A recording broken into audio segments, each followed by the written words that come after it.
সেনাপ্রধান নেপথ্যের ভয়ঙ্কর ষড়যন্ত্র ও সত্যের লড়াই। 6 আগস্ট 2024 বাংলাদেশ এক ক্রান্তিকাল পার করছে।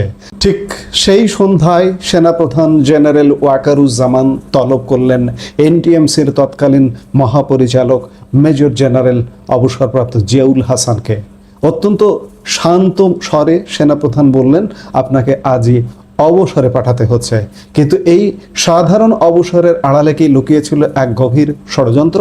কেন বাংলাদেশের চৌকস এই গোয়েন্দা কর্মকর্তাকে আটক করা হলো? কেন তাকে দিয়ে শেখ হাসিনার বিরুদ্ধে সাক্ষ্য দেওয়ার জন্য চাপ দেওয়া হচ্ছে? আজকের ভিডিওতে আমরা উন্মোচন করব সেই পর্দা যেখানে জড়িয়ে আছে দেশের উচ্চপদস্থ সেনা কর্মকর্তা, নিখোঁজ হওয়া নথিপত্র ও আন্তর্জাতিক গোয়েন্দা সংস্থার নাম। ঘটনার শুরু সেই 6 আগস্ট রাতে সেনাপ্রধানের নির্দেশে জেনারেল হাসান যখন ঢাকা সেনানিবাসের বাসায় ফিরলেন, তার কিছুক্ষণ পরে ডিজিএফআই এর তৎকালীন প্রধান মেজর জেনারেল হামিদুল হক তাকে ফোন করে এক অদ্ভুত সতর্কতা দিলেন। তিনি দাবি করলেন পেন্টাগন নাকি তাকে নজরে রাখছে, অথচ জেনারেল হাসান তাৎক্ষণিকভাবেই তা নাকচ করে দেন। 7 আগস্ট রাতে ব্রিগেডিয়ার তানভীর আহমদ সিদ্দিকের নেতৃত্বে একটি দল তাকে তুলে নিয়ে যায়।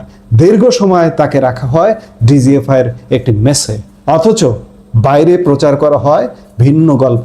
ডিজিএফআই এর মিডিয়া উইং থেকে সুকৌশলে খবর ছড়ানো হলো যে মেজর জেনারেল হাসান নাকি হজরত শাহজালাল আন্তর্জাতিক বিমানবন্দর দিয়ে দেশ ছেড়ে পালানোর সময় ইমিগ্রেশন পুলিশের হাতে ধরা পড়েছেন। সত্য আর মিথ্যার এই খেলায় শুরুতেই তাকে জনসমক্ষে বিতর্কিত করার চেষ্টা করা হয়। প্রশ্ন উঠতে পারে, কেন তাকেই টার্গেট করা হলো? কারণ তিনি ছিলেন এনটিএমসি বা ন্যাশনাল টেলিকমিউনিকেশন মনিটরিং সেন্টারের প্রধান। এই সংস্থায় সংরক্ষিত থাকে রাষ্ট্রের অতি গোপনীয় তথ্য এবং গুরুত্বপূর্ণ টেলিফোন কথোপকথন।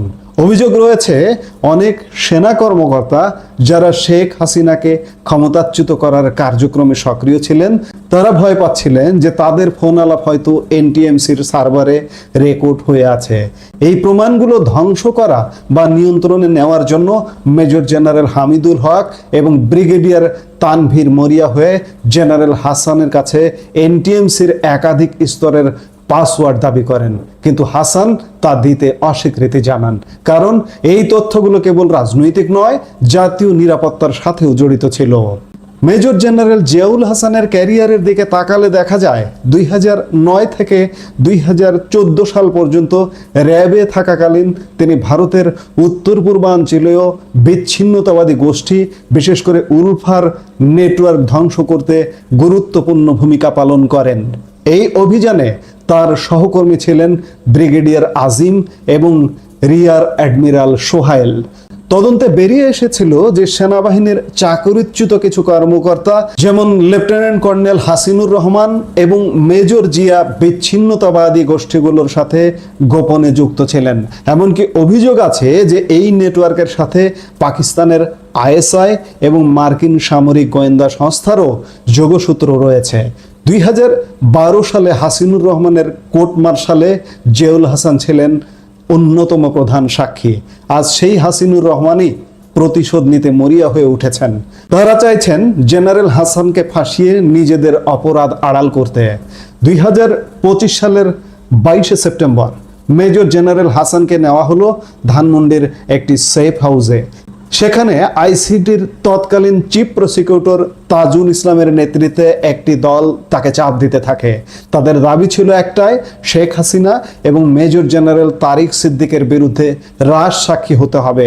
এমনকি তাকে প্রলোভন দেখানো হয়, রাজসাক্ষী হলে তাকে সপরিবারে বিদেশে পুনর্বাসন করা হবে, আর না করলে তার সন্তানদের এতিম করার হুমকি দেওয়া হয়। তাজুল ইসলাম উদাহরণ হিসেবে দেখান সাবেক আইজিপি আব্দুল্লাহ আল মামুনের কথা, যাকে নাকি একইভাবে রাজসাক্ষী হতে বাধ্য করা হয়েছে। কিন্তু জেনারেল হাসানের বোন নাজনীন নাহার স্পষ্ট জানিয়ে দেন এটি তার ভাইয়ের ব্যক্তিগত সিদ্ধান্ত এবং হাসান মাথা নত করতে রাজি হননি।